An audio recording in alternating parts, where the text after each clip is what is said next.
Әйеліңнің бір түрлі сұрақтары. Свет өшіп қалды ма? Біреу кеп тұр ма?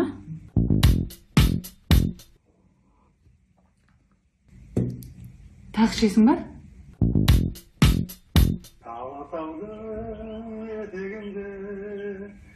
Назарбаев па? Біреу бар ма? Туалетке кірейін деп пе едім? Мусор төгуге шықтың ба? Жоқ, таксиден ауылға бер жерейін дегем. Конечно, мусор төгуге бара жатырмын. Нефтемі сұрақтар қоймашы осы. Let's go.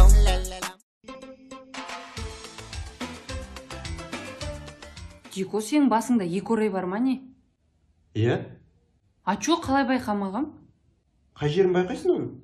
Сен ана 2 айда алады деген ырымды айтып отырсың ба? Ен неге айтпайсың? Может, жүріп жүргенде айтқаныңды ойланатын бедің? Не деп айтам?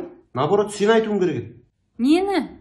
Жетағаң бар екенін, соны ертерек жүріп жүрген кезде айтсаң, мен ойланатын едім, наоборот, дұрыстап. Жеті қайнаған тұрғанда мына 2 орайдың ырымы вообще орындалмайды да. Анаңдамай қойсаң болады. Сонда да шашың тақырлап алып тастыршы. Al bizde gündüz жағдай солай, ал сенде қалай жағдай?